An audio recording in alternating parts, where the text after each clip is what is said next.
Eh, Mengapa tulisan Pram dianggap bahaya? Jadi gini, semua novel daripada Pram itu kalau kita membaca sampai habis, itu akan membuat kita sadar. Sadar bahwa harkat manusia itu adalah kebebasan. Bahwa manusia itu memiliki status yang sama. Bahwa derajat, pangkat itu hanya bawaan, tapi semua orang bisa sampai di sana. Ini tadi ada juga di Wiranggaleng kan, ya. Dia kaitkan dengan konteks Islam, bahwa yang dinilai bukan gelarnya, tetapi amal baik yang itu kalau di Islamnya. Ini tahun-tahun itu sangat membahayakan. Membahayakan apa? Membahayakan bagi sang penguasa waktu itu. Ya, apalagi keterlibatannya Pram di Lekra.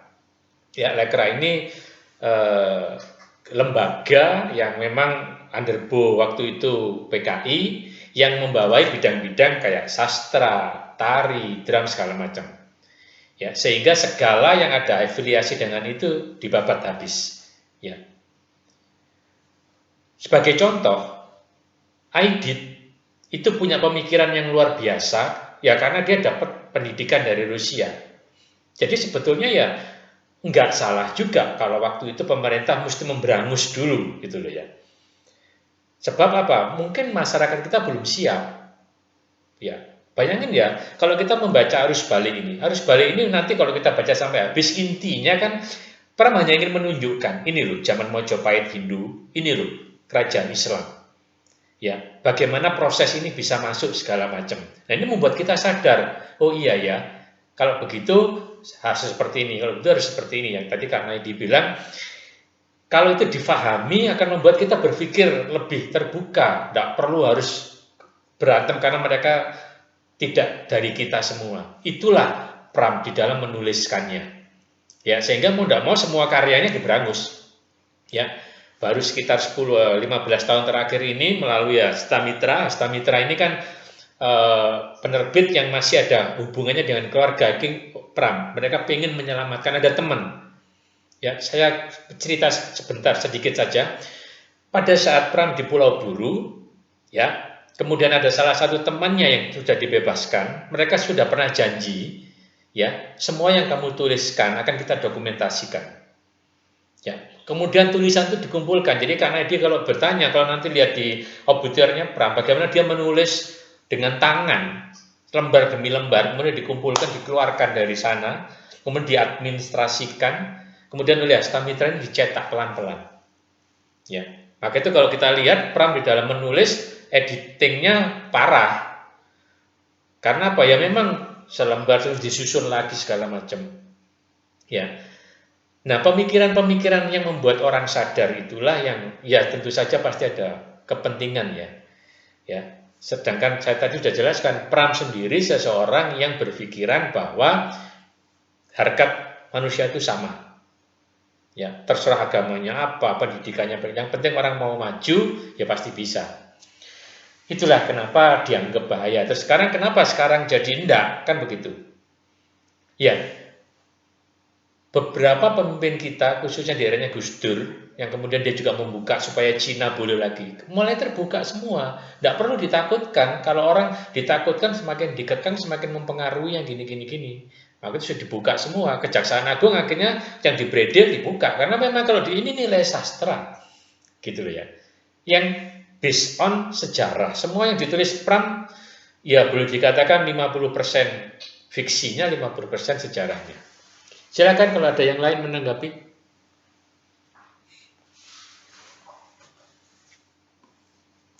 Terima kasih Prof. Ada yang mau berbicara ya? Pak Jamri belum bisa terhubung. Suaranya Pak dibuka dulu. Nah, dengar? Ya kan? Dengar ya? Ya. Selamat malam. Ya, malam. Saat ini saya ada di Dola, jadi saya kembang dulu ya. Dola itu sebelumnya kota salah satu kota Mari kalau dalam. Jadi saya mendengarkan cerita tentang apa namanya itu Tuban dengan kota-kota diceritakan dalam balik itu, saya kota saya Donggala. Donggala dulu yang nama bangsa-bangsa asing itu Portugis, Belanda itu menjadikan kita sebagai satu kota yang ditakkan sama Belanda itu dalam menguasai itu.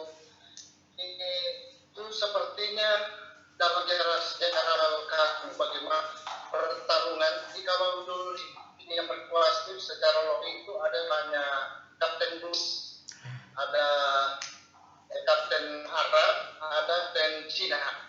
Itu di kelompok-kelompok logik itu apa namanya?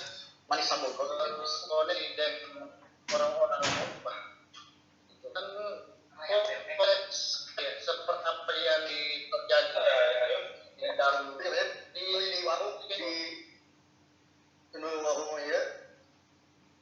Sebentar, sorry, ada yang masuk ya. Jadi saya membaca bukunya Rami itu saya membaca buku sastra, maksudnya buku sejarah. Nah, bagaimana selama ini mahasiswa sejarah yang mengetahui apa juga pun sebagai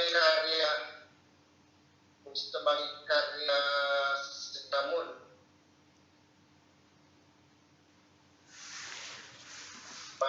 Apakah akan ada kecenderungan masalah menjadikan salah satu macam walkan untuk mereka ini kan saja sebenarnya agak kurang Oke. semalam. Ya. Ya, terima kasih Pak Jamil. Ini Donggala juga masuk ya di sini di Harus Bali. Donggala.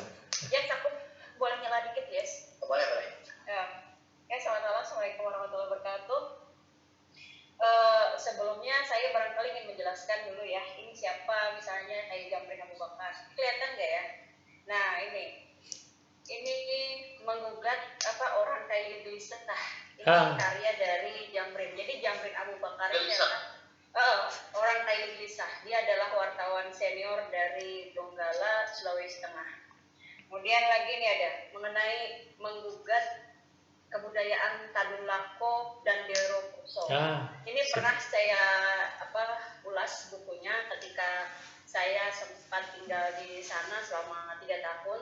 Di Donggala? Pernah berkeliling bagaimana kota Donggala itu yang pernah menjadi sebagai pusat perdagangan pada eranya.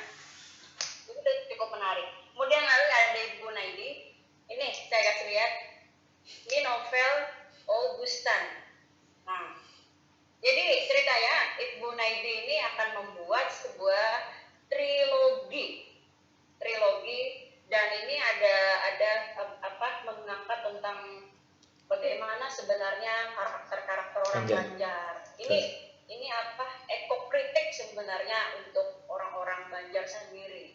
Lalu dengan buku bab 8 dari mana? Dari Arus Balik ini barangkali nanti Pak Yos bisa menanggapi apa yang disampaikan oleh Pak Jamrin Abu Bakar dari Donggala. Saya ingin baca puisi dulu tentang resepsi saya terhadap bab 8 ini ya. Mantap.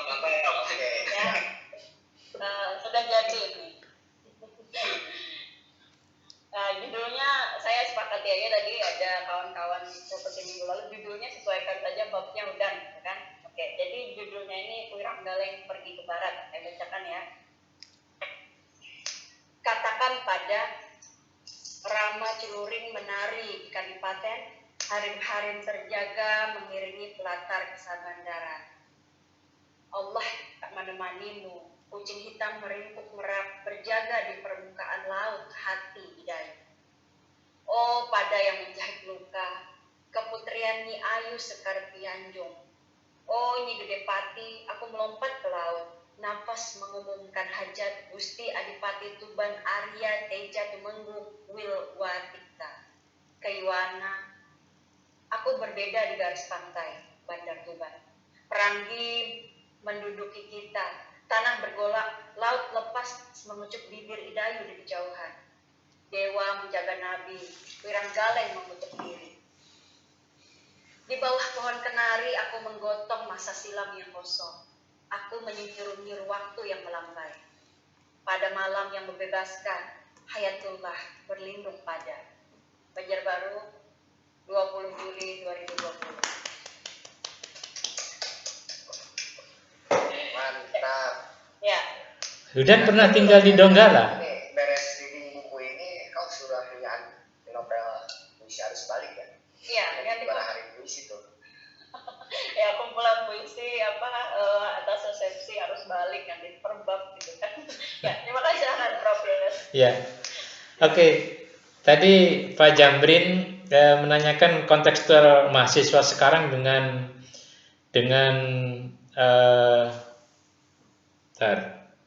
Suaranya kan belum dibuka, Prof. udah ya? Udah? Nah, Oke. sudah. Tadi Pak Jambrin menanyakan kontekstual mahasiswa sekarang ya dengan karya-karya Pram, begitu ya, betul ya, dengan pemikiran-pemikiran Pram ya. Iya. Iya, jadi gini, kalau kita mau teliti juga, kalau kita mau mengikuti perkembangan ya, bisa saya pakai saya pinjam apa yang tadi disampaikan oleh Hudan Nur. Itu semua menjadi masa silam yang kosong. Jadi pemikiran-pemikiran Pram dengan kondisi adik-adik kita mahasiswa yang sekarang ini sudah usur. Ya, karena apa? Kita tahu sendirilah kalau kita ngomong Islam sudah berkembang.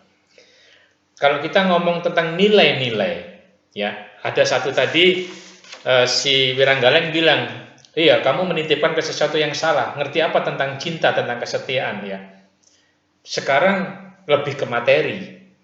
Ya, itu mungkin juga pemikiran kenapa buku-buku Pram sudah biarin aja dibuka, tidak juga terlalu berpengaruh. Ya, karena memang pergeseran ini mau tidak mau harus terjadi. Ya, pemikiran-pemikiran kapitalis dari negara Barat mau masuk ke kita semua. Sistem kita yang demokrasi, negara kita ini yang setengah liberal juga di ekonominya, mau tidak mau mempengaruhi itu. Ya, maka itu acara seperti yang dilakukan oleh Pamarti Literasi ini, reading buku sastra, kalah jauh dengan YouTuber muda itu. Ya, bayangin ya, kita membaca begini hanya menambah kekayaan intelektual kita, rasa kita. Ya, sedangkan dengan YouTuber itu, mereka mengeksploitasi kemampuannya, kalau nanti menjadi akumulasi, mendatangkan uang, tetap ada nilai itunya. Ya, sehingga sebetulnya cara kita lah yang harus pandai-pandai untuk mengangkat karya-karya ini. Ya, demikian yang saya perhatikan sekilas. Maka itu ada pemikiran saya, Kak Jambrin. Kita ini memang terlalu senang mengagung-agungkan sesuatu yang berasal dari luar kita. Baik itu ilmunya, baik itu teknologinya, baik itu benda-bendanya. Ya. Sementara yang ada di dalam kita kurang gali, kita kurang angkat. Ya. Kenapa? Satu, memang kadang-kadang yang membuat itu nggak pede kalau mau diangkat. Kita masih ingat tempo hari bagaimana Dahlan Iskan pengen melahirkan mobil Tesla, yaitu mobil dengan tenaga listrik. Wah, dihantam kiri kanan nggak karu-karuan. Ya. Ujung-ujungnya begitu BMW, Renault mengeluarkan, wah, semua seolah-olah ya pola pikir inilah. Maka itu saya mungkin Kak Naidi sama saya juga Pak Jambrin, mungkin tugas-tugas kita lah untuk membangkitkan, menyadarkan. Janganlah selalu yang dari sana lebih baik, kita agung-agungkan yang dari sini enggak. Ya.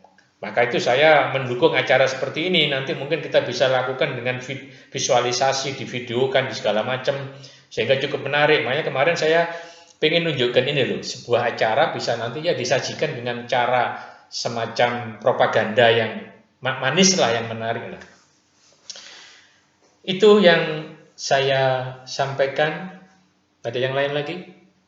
Masih ada setengah jam ya. Masih ya.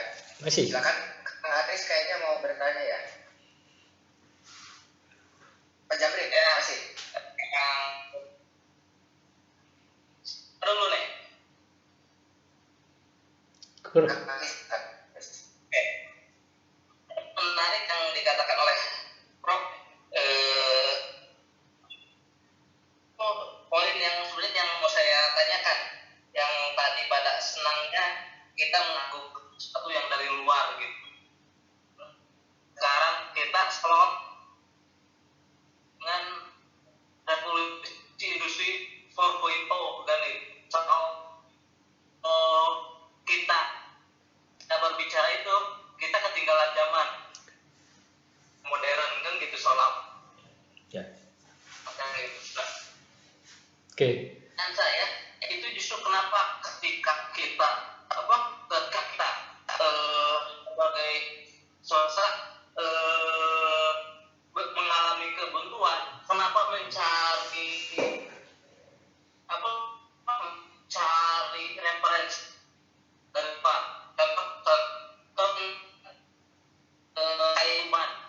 Tuban itu kan melihat mengalami bahwa dia jawabannya itu dengan Islam, katakanlah itu yang pasti melihat itu dia merujuk kan selalu seperti itu yang pertama.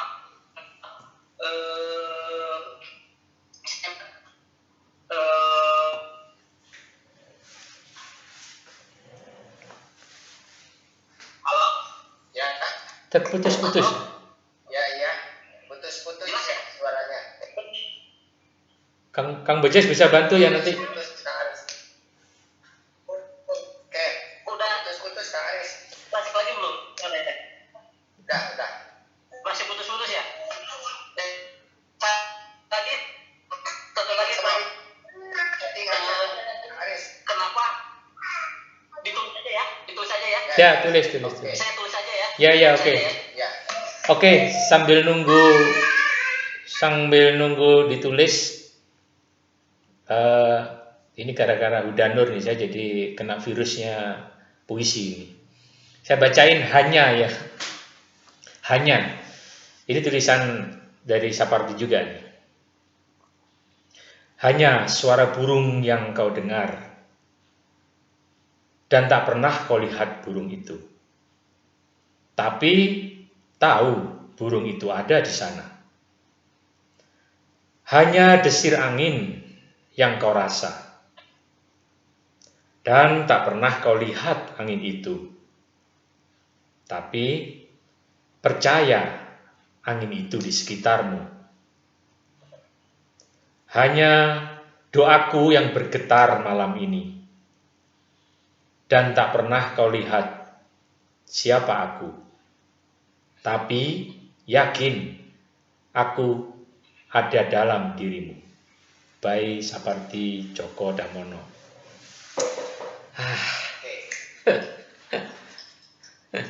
Plok. Jadi tadi Ya. kalau yang pertanyaan yang pertama itu kenapa kita lebih sering menggunakan istilah-istilah asing atau referensi asing? Ya.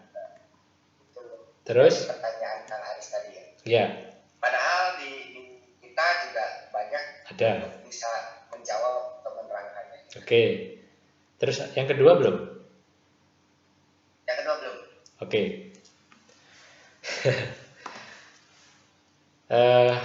Ini memang dilema ya istilah-istilah ini ya. Kalau kita lihat pertama kenapa setiap kita mengal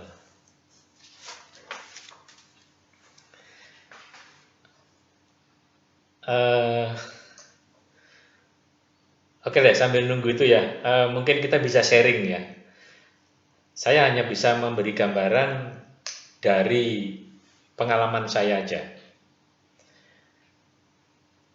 Kemarin saya pernah cerita, Indonesia negara kita ini penduduknya nomor 5 terbesar di dunia.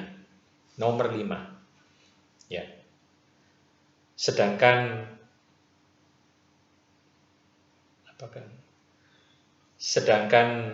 negara Eropa Semua negara Eropa itu kalau dikumpulkan, itu mungkin baru akan menyamai itu mungkin di 3/4 dari negara kita. Tetapi kalau kita mau perhatikan sekarang, paling sederhana, semua manual dari elektronik, baik itu TV, baik itu handphone, baik itu nanti alat-alat yang lain, selalu manualnya di dalam bahasa satu Inggris, ya. Kedua apa? Spanyol, ya.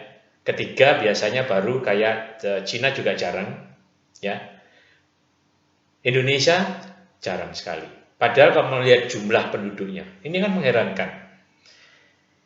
Negara sebesar kita jarang produk-produk even itu yang dibuat oleh negara Eropa sendiri tidak mencantumkan itu, padahal yang pasarnya ke Indonesia, ya. Malaysia jauh lebih banyak kalau kita ke Malaysia 90% produk yang di sana, baik itu produk semacam elektronik maupun makanan, selalu ingredient atau kandungan dalam bahasa Malaysianya ada.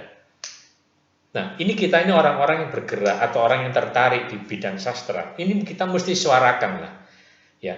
Kenapa mesti istilah asing? Ya karena kita tidak pernah mau berteriak untuk masukin dong, ya. Lain cerita seperti kasus COVID, ya. Kasus COVID itu adalah bahasa standar yang diterbitkan oleh WHO, ya. Memang bahasanya adalah pakemnya ini. Jadi kalau PDB itu apa, ya. Kalau ODP itu apa, itu memang ada. Nah, tapi kan kemarin Pak Terawan akhirnya juga merubah, membahasakan lagi. Tetapi ada tetap yang sudah diserap dalam bahasa Indonesia, tetapi tetap mesti ada asingnya. Jadi kenapa istilah-istilah itu harus asing? Ya karena kita sendiri, ya. Hanya karena kita sendiri.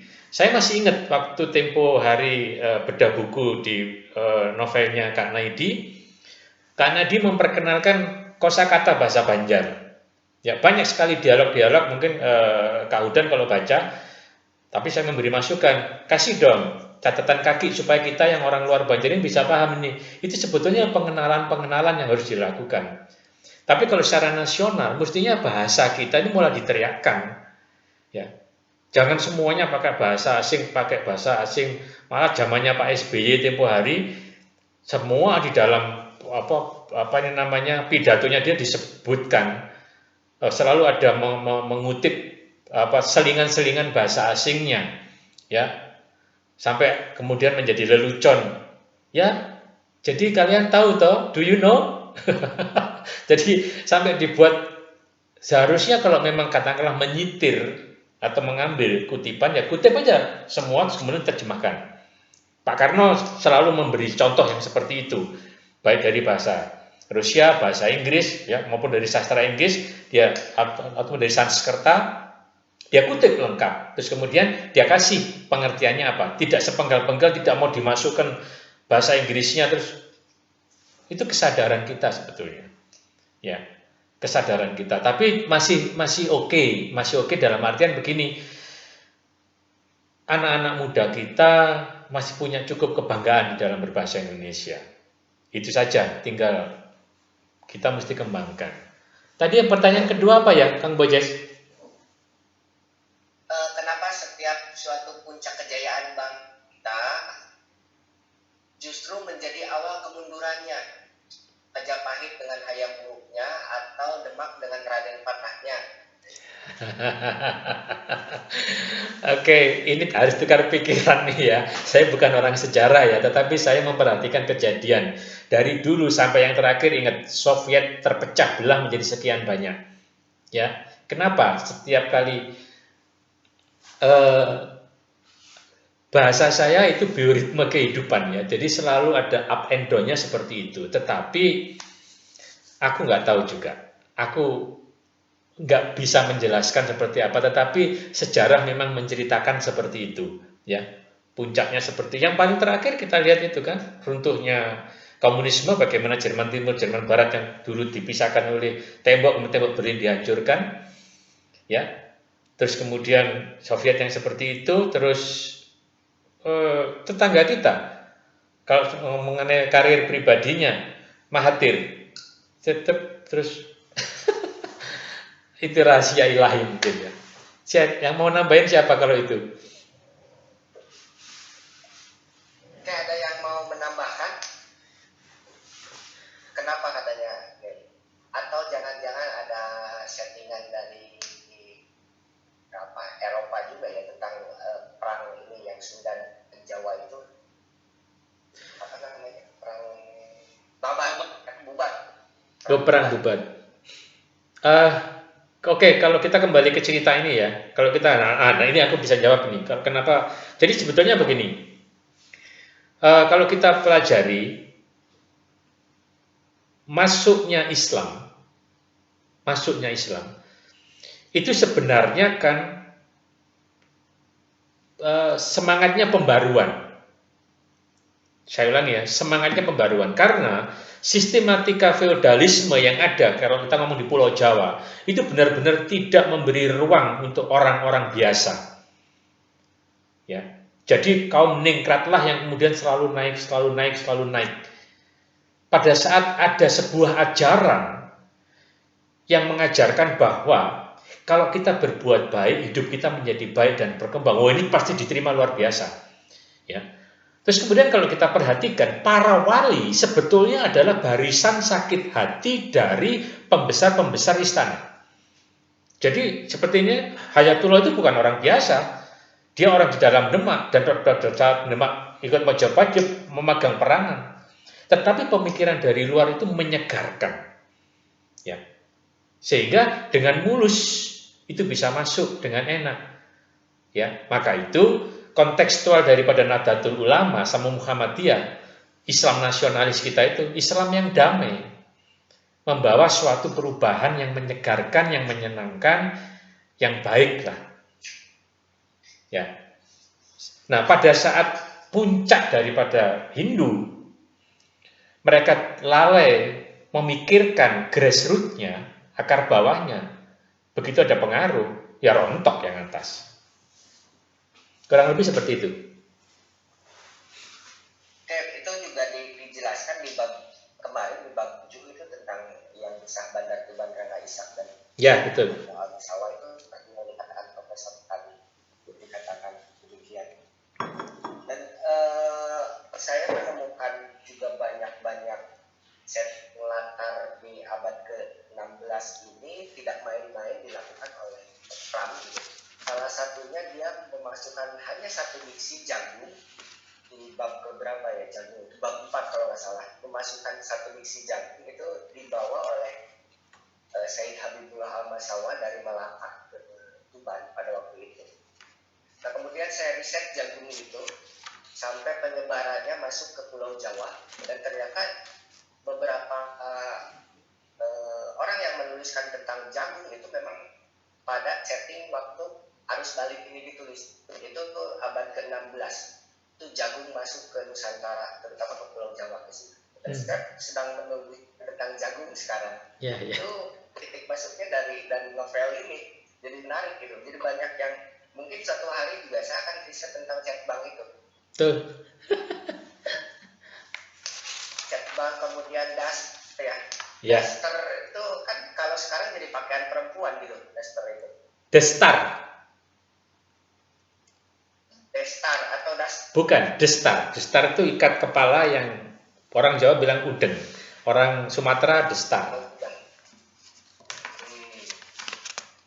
Kemudian juga keputrian. Kalau sekarang kan dulu keputrian itu di bilik istana untuk para selir-selir. Kalau sekarang itu keputrian dipakai oleh orang-orang Muslim gitu.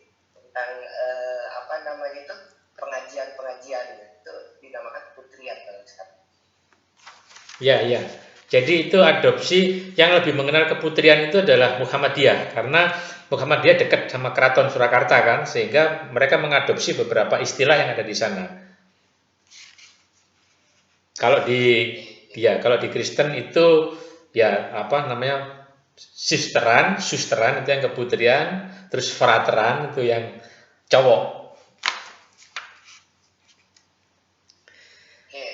Ada lagi nih, ada 10 menit lagi. Kira-kira ada yang mau ditanyakan atau ditambahkan?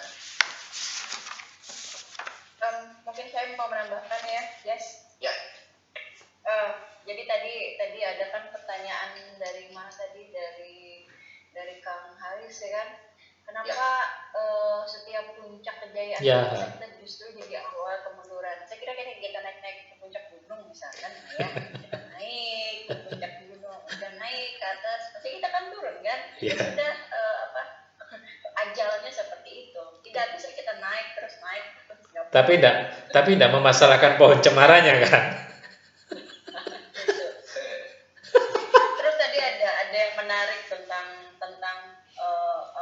bahasa yang mengalami apa itu makna peoratif atau apa itu makna yang menjadi bagus, itu apa istilahnya, Jess? Apa istilahnya? Ya. Makna Ya, peoratif atau peoratif kan? Peluasan makna ya. Peluasan makna. Nah, jadi ketika keputrian yang pada waktu zaman dulu itu kayak sesuatu yang sense-nya itu negatif, sekarang menjadi sesuatu yang bernilai ya. Memang di kubu Muhammadiyah mengenal istilah keputrian sekarang. Bahkan di pengajian-pengajian pun saat ini mengenal istilah tersebut gitu kan. Terus tadi ada istilah destar ya. Ini saya lagi mencari juga ini diksi destar yang makna dari katanya Pak Yose tadi ikat kepala ya. Ikat kepala. Ikat kepala kan tadi? Ya. Ikat kepala. Tapi nggak ada salahnya nanti mengenai destar ini akan kita saya juga perlu ini istilah baru yang saya inikan kan. Kira-kira nih makna tersembunyi dari logat kecil bahasa Indonesia itu apa? Saya nanti akan mencari makna yang lebih ini lagi.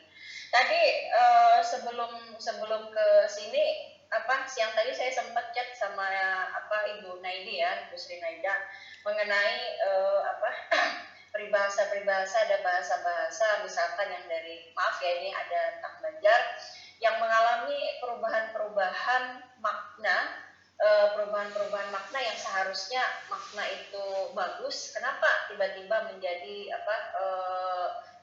mengalami kemunduran. Misalkan dengan istilah raja, kalau Melayu itu kan mengalami istilah memahami istilah raja itu sesuatu yang bagus, tapi ketika raja disandingkan dengan diksi yang lain menjadi sesuatu yang bernilai negatif. Kemudian di sini tadi mengenai, saya agak terkejut ketika Pak Yos mengatakan wali adalah barisan sakit hati. Saya catat loh, Prof. Ya, tadi wali sebagai barisan orang-orang yang sakit hati. Di kerajaan. Kenyataannya benar ya, itu. Di kerajaan. Benar itu. Kenyataannya memang benar. Ketika masuknya Islam dengan membawa dikatakan semangat pembaharuan, kemudian Islam feodalisme orang-orang Jawa yang memang tidak memberi space, memberi ruang ya kan untuk orang-orang dari kalangan biasa. Lalu mengenai apalagi tadi ya, saya menarik dengan siapa tadi, Kang Aris tadi ya, Majapahit dengan hayam muruknya ya, Demak dengan Raden Patahnya. Barangkali kita suatu hari nanti bisa mengundang ahli sejarah ke sini, Jas. Mengundang ahli sejarah ke sini, kita perlu juga mengetahui bagaimana hayam muruk itu dampak secara sosialnya, kemudian keruntuhan Majapahit ini yang seperti apa kompleksnya, karena terus terang Banjar sendiri, bercerita sedikit ya, ada istilah lambung mangkurat ya di Banjar. Sebenarnya mengenai lambung mangkurat sendiri yang ada di Banjar, lambung mangkurat itu ada di sebuah kerajaan, namanya itu adalah kerajaan Dipa di daerah Hulu Sungai Utara. Jadi meneliti mengenai lambung mangkurat, ternyata ada garis lurus mengenai Majapahit. Memang di situ ada aliran pemuja Siwa, ya kan? Ada pemuja Wisnu kan, dua aliran agama ini yang memang tidak sejalan, tapi sepertinya bersisian mungkin. Ini mungkin nanti akan lebih jauh lagi lah untuk bab-bab selanjutnya, karena epos di arus balik ini saya lihat ya, kita nanti akan betul-betul inilah kebinekaan nanti yang akan kita inikan. Mudah-mudahan nanti bisa bergabung lagi dari Sulawesi Selatan, mudah-mudahan Daeng Mansur bisa bergabung ya, Jess ya. Ya, saya sudah hubungi tapi dia masih sibuk. Oh iya. Ya, mungkin itu dulu ya pertanyaannya. Kang Bojet, Ya, siap. mungkin dia menggarisbawahi poin pertanyaannya ya. Jadi kalau oke lah gitu. Cuma kan kalau kita hanya sesederhana Dengar Kang Aris suaranya. tentu daftar aja kan gitu. Apa kedengeran nggak? Putus-putus. Kedengaran tapi putus-putus. Kenapa ya? Saya pakai dulu. Saya coba pakai chat. Ya, mungkin pakai chat bisa lebih. Chat, tak bacain.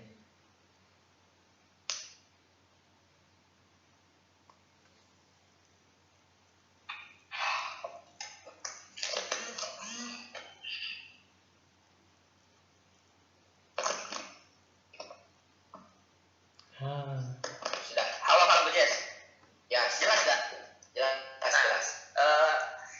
Tadi kalau hanya siklus kehidupan kayaknya ya udah kita menanggapi itu seperti biasa-biasa aja, nggak ada dampak. Yang mau saya garis bawahi, kita contoh ambil Islam dari turun pertama wahyu ke Nabi Muhammad pada abad ke-7 sebelum katakanlah kemundurannya setelah hancurnya Turki Ottoman, itu kan kita ada abad yang panjang, kita punya Islam, punya Cordoba, punya Baghdad sebagai pusat-pusat pengetahuan. Atau contoh juga Eropa dengan Renaissance dan Auklarumnya kan sampai sekarang terus kita belum melihat tanda-tanda kemundurannya. Walaupun kalau melihat siklus itu tentu saja pasti ada nanti siklus kemundurannya. Walaupun sekarang belum terlihat kan di mana itu kemundurannya. Nah, pertanyaan saya itu kok siklus kita itu sangat pendek sekali gitu. Ketika Majapahit di masa Hayam Wuruk Gajah Mada, peninggalan Hayam Wuruk langsung gitu. Tidak berapa puluh tahun kan langsung kemunduran. Demak demikian kan. Raden Patah itu pertama berkembang. Setelah Raden Patah, Pati Unus juga kan diceritakan meninggal. Terus kesini kan, apalagi ini kan makin mundur. Nah, apakah justru yang pertanyaan saya itu poinnya tuh apakah kita tidak punya daya yang cukup untuk mempertahankan siklus ini menjadi beberapa lama atau gitu? Itu sih poinnya. Pada daya tahan. Paham. Apa yang menyebabkan kita tidak punya energi sehingga punya lebih panjang siklus itu gitu? Itu sih. Oke, paham. Oke kan Kang Bojes? Ya, terima kasih Kang Aris. Sebelum ke Prof yang saya mencoba menanggapi dulu Prof. Ya. Karena memang ketika Majapahit runtuh itu perang saudara yang tidak pernah selesai dengan Belambangan ya. Walaupun memang Majapahit pada waktu itu menang, tapi kekayaan Majapahit dan aset-asetnya itu hilang dan Majapahit jatuh miskin. Kemudian muncullah yang namanya kerajaan baru yaitu Tuban ini. Kemudian juga ketika Malaka itu diserang oleh Portugis, ternyata di Malaka ini ada konflik internal antara ayah dengan anak gitu ya. Antara ada ayah dengan anaknya itu ada konflik internal sehingga ketika Portugis datang dari Goa itu Malaka tidak siap karena sedang ada konflik di dalamnya. Diceritakan waktu Malaka itu bahwa cetbang Malaka itu tidak kalah bagus dari cetbang yang dari Portugis. Namun karena tidak solidnya di Malaka, akhirnya Malaka runtuh juga atau jatuh juga ke tangan Portugis. Jadi intinya kayaknya sih siklus itu hancur itu karena perang saudara. Karena kalau perang saudara ini perang yang sangat berbahaya. Gitu. Oke. Itu ketika di Islam juga sama. Bagi saya itu perang saudara yang kemudian menghancurkan Islam yang sudah besar di Cordoba dan sebagainya. Itu kalau tanggapan dari saya. Silakan Prof. Oke, ya, sekarang jelas yang dimaksud. Jadi gini, ini pendapat saya pribadi berdasarkan pengamatan saja, bukan penelitian ya. Kenapa dia nggak bisa tahan lama? Kenapa saat itunya terus hancur? Ya, bahasanya satu kalau saya. Kurang meratanya masalah keuangan. Kurang meratanya masalah keuangan. Masalah ekonomi. Karena kita lihat semua hancur seperti tadi Kang Bojes bilang, Kang Aris bilang, perebutan itu, aset segala macam gini. Ya, sekarang ayo kita lihat satu. Monarki yang sekarang masih ada, Inggris, sampai detik ini. Inggris itu memiliki aset yang kemudian disewa-sewakan sampai sekarang masuk ke kerajaan.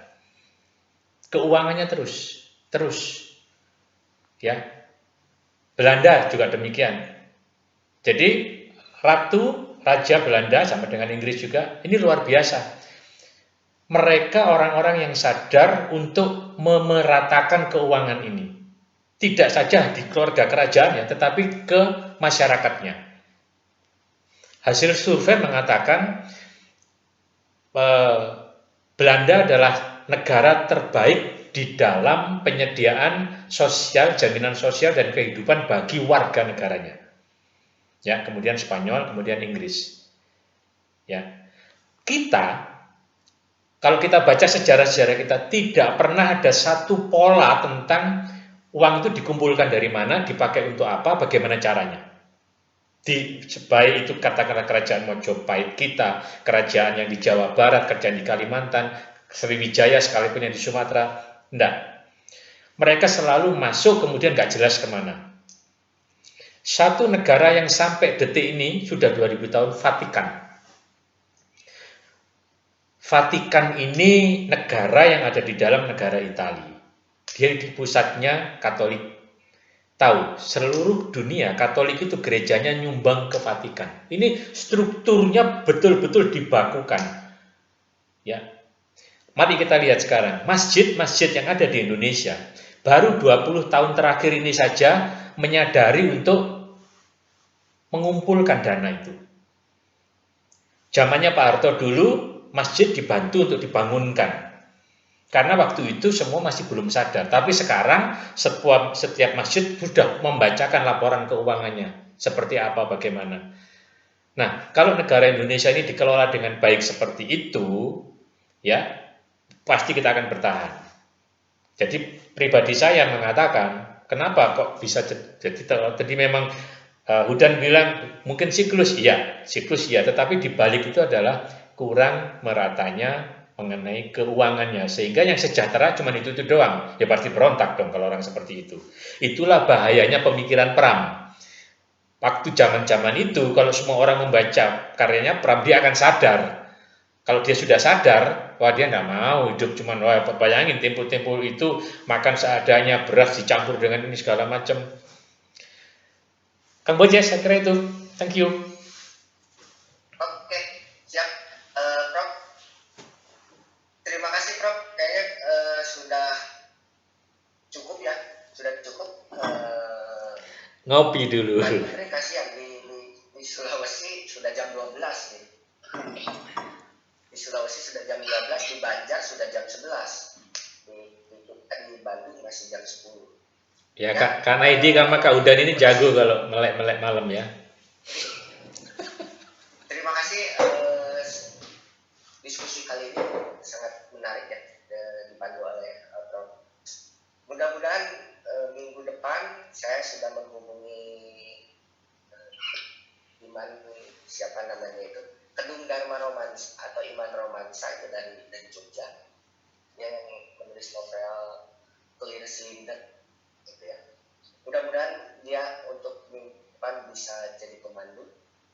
Dan terima kasih juga pada yang sudah hadir, Ibu Sri, kemudian Hudan, Pak Jamrin, Langgeng, kemudian Pak Fri, Kang Aris, dan Kang Herman, dan terutama untuk Prof. Yos. Terima kasih.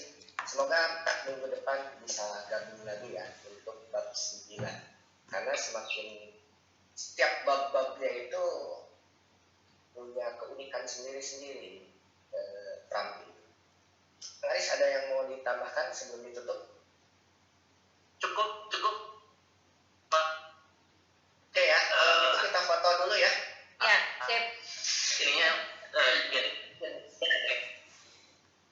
Foto. Geng, buka dulu dong kameranya. Kang Herman, Kang Aris, Fahri.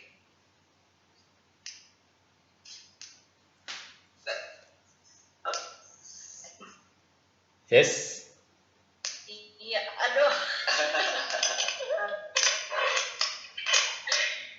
Oke, Lanjut Ngopi mana dulu. Ya. kita hitung ya. Belum, Satu. tapi jamrin belum. Oh iya Pak Jamrin. Gitu. 1, 2, 3. Yes. Sekali lagi. 1, 2, 3. Oke, terima kasih. Terima kasih kawan-kawan. Selamat malam dan sampai ketemu lagi di minggu depan. Yo, bye.